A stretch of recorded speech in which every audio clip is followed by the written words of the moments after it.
Hoje são 15 de setembro, são 18 horas agora e estamos com 28 graus aqui em Brasília. Vamos ver os atos antidemocráticos e a escuridão ao meio-dia. O que seriam esses atos antidemocráticos e essa escuridão ao meio-dia? Seria a escuridão da nossa democracia, a escuridão da nossa liberdade, da nossa pátria. Meus amigos, hoje eu vim aqui só para indicar para você 5 livros que todo mundo é obrigado a ler. Não precisa comprar, esses livros estão de graça na internet. São livros clássicos, antigos já. Eu consigo baixar esses livros aí. E eu vou começar a recomendar o Retrato de Oswaldo Peralva. Eu já fiz inclusive vários vídeos sobre esse livro. É um livro fantástico. É uma autobiografia do Oswaldo Peralva, que foi um comunista, aqueles comunistas da gema, né? Dos antigos comunistas. Ele era o número 2 do Brasil, no tempo do Arruda, daqueles caras aí que eram os donos do partidão aí do Brasil.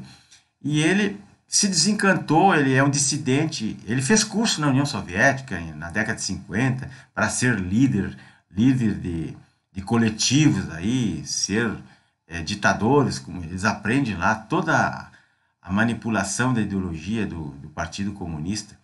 Só que ele se desencantou, ele viu que isso aí não leva a nada, que só os líderes que se dão bem, os idiotas úteis são até eliminados, né? E só a alta cúpula, lá o núcleo duro do partido que se dá bem. E ele desistiu e aí ele escreveu com muita mágoa uma dissidência, um romance, contando todos os podres ali, dos bastidores do Partido Comunista Brasileiro. E acho que quem lê esse livro nunca mais vai querer nem saber disso aí.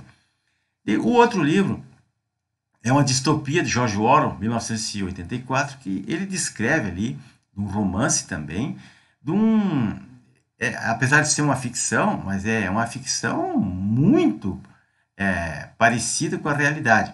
Ele descreve uma sociedade autoritária comunista, né, uma sociedade fechada, como é o comunismo, onde a população, ali os seguidores são tudo escravos ali, são manipulados, né?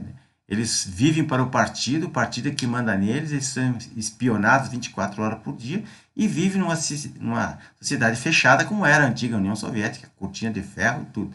E ali só fazem o que os líderes do partido, o que o grande irmão quer que você faça. Esse livro é referência para a comunistada aí, para eles poderem oprimir os outros, eles têm que aprender isso aí.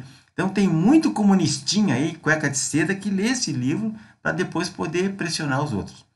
Outro livro também muito importante, que é um romance também, e é uma distopia, mas muito baseado em fatos reais, esse aqui, do Arthur Koestler.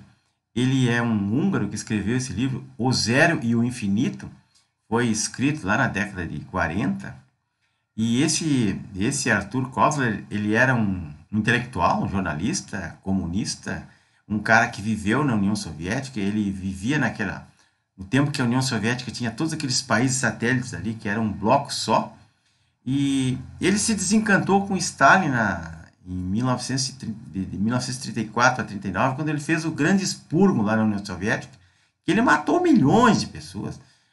Consta ali aproximadamente 1 milhão de pessoas, ele mandou fuzilar. E mais 1.800.000, certamente, como disse o Soleninsky, que foi um outro escritor russo, 1.800 pessoas foram para os gulags, que os campos de concentração, onde morreram nos trabalhos forçados, lá quebrando pedra, abrindo estrada, fazendo estrada de ferro, cortando madeira, lá na Sibéria, no gelo, com fome. E eles mataram essas pessoas. O Stalin tinha um delírio persecutório. Ele achava que o cara não podia traí-lo ou que não era de confiança. Ele desconfiava de todo mundo e ele mandava matar. Mandava matar os parceiros deles, inclusive o Trotsky, que era um colega dele de revolução, ele mandou eliminar o cara porque ele achava que o Trotsky estaria traindo a causa revolucionária. E ele mandou matar milhões de pessoas. E o Arthur ficou decepcionado. Ele viu aquilo um absurdo e ele se tornou dissidente, abandonou o comunismo e escreveu esse livro aí, que é uma verdadeira bomba. É uma obra muito boa. Só que é um livro pesado de ler, assim, mas ele é um escritor muito bom. Então, quando o escritor é bom, a gente não consegue parar de ler o que ele escreve, porque aquilo vai entrando na cabeça da gente, a gente vai raciocinando, vai pensando, vai imaginando as cenas, e é muito bom. Outro livro, esse aí, o Fahrenheit 451, é um livro também, é um romance, é uma distopia também, mas foi muito usado no tempo da Segunda Guerra e em todos os regimes comunistas que mandavam incinerar, mandavam queimar os livros das pessoas. Quando não queimava a pessoa viva, eles pegavam toda a obra da pessoa e a biblioteca e queimavam. Então esse livro, ele relata casos, como aconteceu muito na Alemanha nazista. Ele é a história de um bombeiro. Os vizinhos, ou alguém denunciava, olha, o vizinho aí anda lendo muito, ele tem uma biblioteca em casa, ele tem muitos livros. O cara chegava lá e dizia, ó, vamos ver seus livros aí. Tocava fogo em tudo. Ele era um bombeiro que ele, na verdade, ele não estava lá para apagar incêndio, ele estava lá para incendiar e queimar livros. Porque queimando o livro evita das pessoas ficarem inteligentes, ficarem espertas e abrirem os olhos. Então, tem que ser analfabeto, como prega aquele ladrão autoritário que diz que odeia ler, né?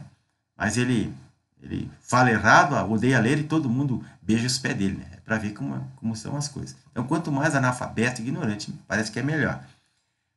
Então, meus amigos, outro livro que eu indico para vocês, o jornalista Oswaldo Eustáquio, aquele que foi perseguido durante um ano e continua ainda pelo Alexandre de Moraes, ele não tem redes sociais, ele não pode. Até o livro, ele escreveu 3 livros, uma trilogia sobre esse período que ele viveu. A obra dele é maravilhosa, muito bem escrito. Esse livro dele aí, Preso Sem Crime, é um livro digital, eu consegui nas redes, né? Não vou indicar como, porque esse canal, os canais são monitorados e o Alexandre pode descobrir e causar mais um problema para o Eustáquio. E ele está querendo concorrer a um cargo de parlamentar, pode ser que ele consiga. Mas ele relata nesse livro aí o que ele sofreu lá na Papuda, né? Lá, aquela cadeia aqui do Distrito Federal, onde tem gente do PCC, e ele entrou lá como acusado de ser um bolsonarista e ele foi ameaçado de morte. E ele só, por sorte, ele conseguiu sair vivo de lá porque ele sofreu um acidente e teve um traumatismo na coluna. E aí tiveram que levar ele para um hospital para tratar dele e aí ele escapou de morrer lá dentro. Porque a intenção era essa, ele já estava marcado para morrer. É uma coisa fantástica que eu recomendo a todos que prestem atenção nisso aí, porque isso aí que aconteceu com o Oswaldo Eustáquio pode acontecer com qualquer um. E agora, por último, a perseguição aos empresários. Homens multimilionários, aí, como o velho da Van e outros aí, pessoas com muito dinheiro, estão sendo perseguidos. Aquele caso das investigações por dedução. Eu deduzo que ele tem potencialidade de cometer um crime. Isso aí é os criminosos por WhatsApp, deram um joinha, participam de um grupo de WhatsApp, comentaram entre eles que se esse ladrão descondenado, esse autoritário entrar no governo, vai arrebentar com o país e aí não tem mais condições de viver aqui ou de trabalhar no país.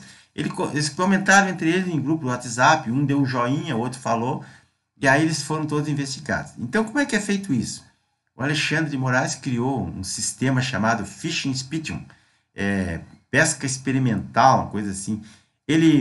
Ou ele prende a pessoa, prisão preventiva, ou ele então manda a Polícia Federal na casa do cara, toma celular, notebook, todas as agendas dele, documentos pessoais da família, celular da filha, da esposa do cara, leva tudo e começa a fazer uma investigação, começa a fazer um pente fino. Descobre que ele fez uma transferência bancária, ou ele mandou uma mensagem. Eles examinam tudo, fazem para tentar achar alguma coisa, algo suspeito para incriminar ou para indiciar as pessoas.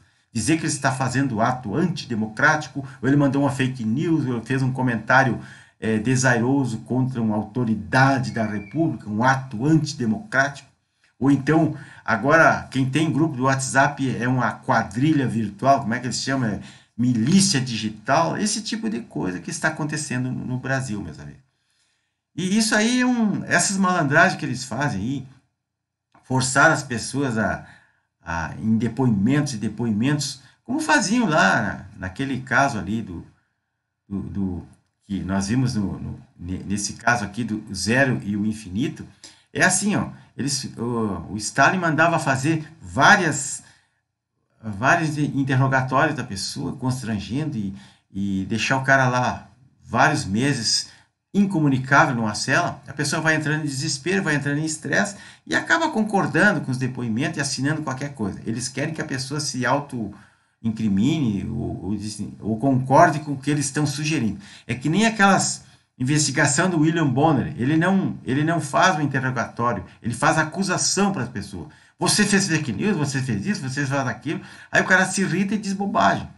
Porque isso aí é uma coisa draconiana, é uma coisa de comunista fazer esse tipo de pergunta.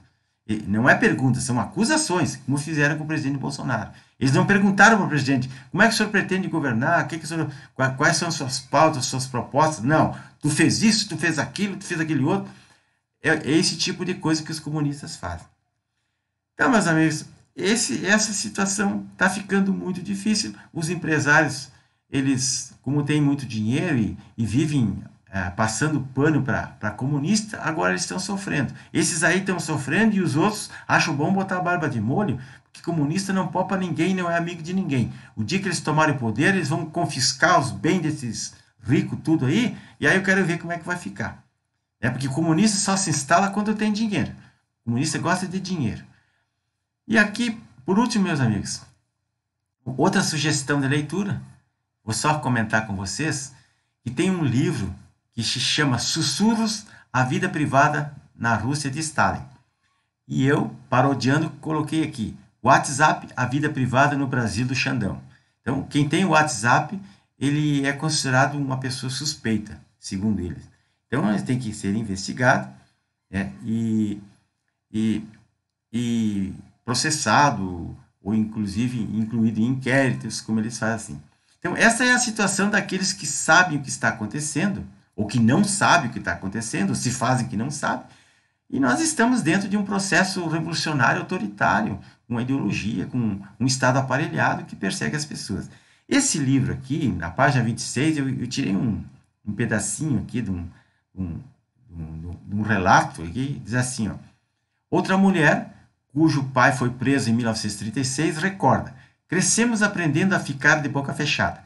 Você terá problemas por causa de sua língua. Era isso que diziam para nós crianças o tempo todo. Vivíamos com medo de falar. Minha mãe costumava dizer que todos eram informantes. Tínhamos medo dos vizinhos e especialmente da polícia. Ainda hoje, quando vejo um policial, tremo de medo. É um depoimento de uma mulher que está nesse livro aí. E é o que as pessoas estão ficando aterrorizadas com tudo isso que está acontecendo. Então, pessoal, esses livros que eu falei ali são livros que estão gratuitos na internet. Para entender tudo isso que está acontecendo, não adianta a gente vir aqui e falar sobre o livro. Não, a pessoa tem que ler e fazer uma comparação com aquilo que foi escrito lá, seja numa distopia, seja num romance, com a situação que nós estamos vivendo. Porque nada acontece na nossa vida real que antes não tenha passado, ou na história, na literatura, ou na vida política mesmo. Meus amigos, então, peço a todos que se inscrevam no meu canal, Serra Ramos de Extravox, compartilhem isso, é muito importante, a nossa situação é muito delicada e a única salvação nossa é o conhecimento. Indico também que continuem, aqueles que ainda estão vendo, os cursos que o Alan dos Santos está dando diretamente dos Estados Unidos. Hoje, daqui a pouco, tem a quarta aula de uma aula que ele está dando para ensinar as pessoas a entender o que está acontecendo. Sem cultura e sem conhecimento, não adianta. Nós vamos acabar todo mundo na vala. Até mais, pessoal.